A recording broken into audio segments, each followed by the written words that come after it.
celebrant priests.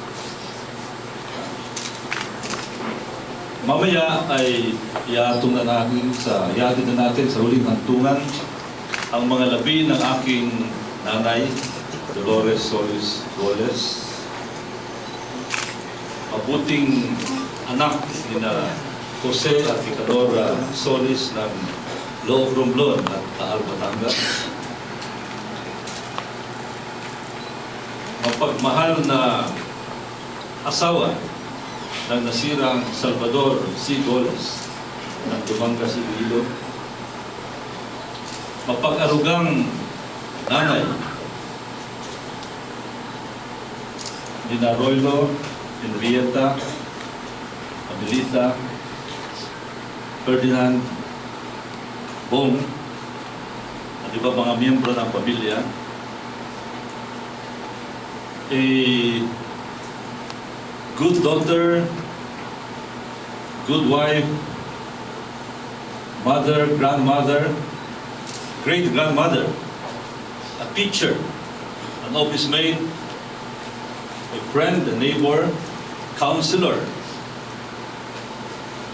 to a lot of people who have known her and whose lives she touched.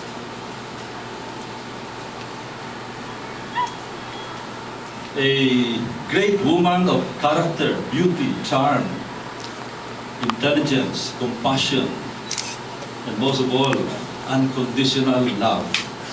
I think all of you who have known her well would agree.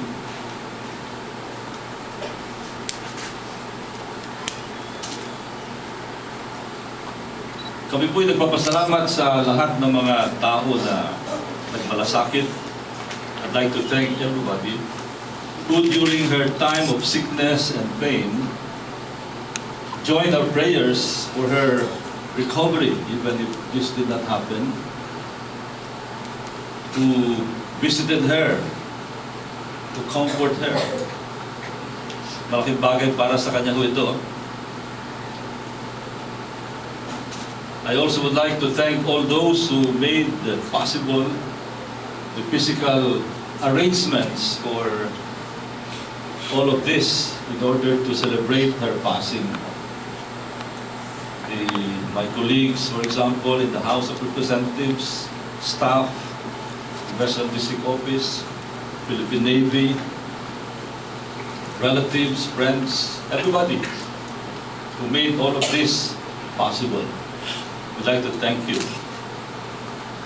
And of course, I would like to note also that during her life, she was known as someone who tried so hard to unify people, trying to mend broken relationships among relatives, friends, even family members. And it's really very charming that in death, she also continued to be a unifying force because she got all of us together. Friends, relatives from far away, coming here, seeing each other for the first time in many months, perhaps many years, enabling us to talk to each other, bonding with each other, made possible by, in a very ironic way, the passing of my mother.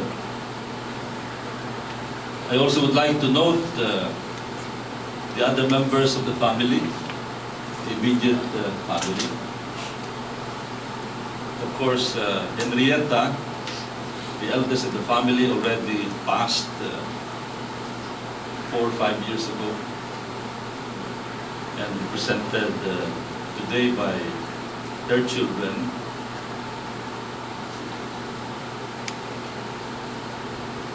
Neneng Abilita proved that she can be as good a daughter as my mother was to her parents, serving my mother very well, being the, sabi ko nga, punong abala sa lahat ng bagay sa ospital hanggang dito. Thank you, Neneng. To my brother Ferdinand, Toto, that in spite of his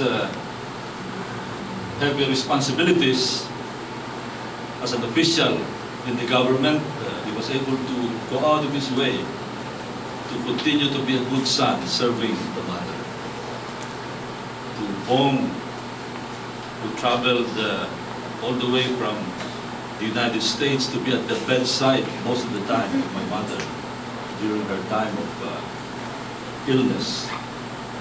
Of course, to the in-laws, the daughter's in-law and the son-in-law, Nati, Dave, and Shirley, for taking care of my mother as though she was their own biological mother, loving her and taking care of her. I think this is something that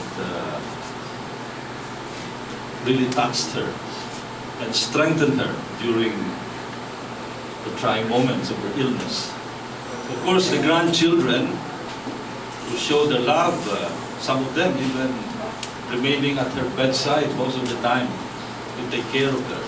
Some of them even traveling from a faraway place, first to take care of her, then again coming back to be with her in this final moment.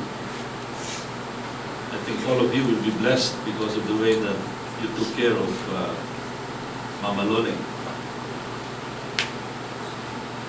Mga iba pang mga kamag-anak, lalo na si Ate Nole, representing the other relatives of my mother. She was most of the time at her bedside. Thank you so much, Ate Nole, and to the other relatives. Alam niyo, meron akong favorite na poem, even way back in high school. It's about,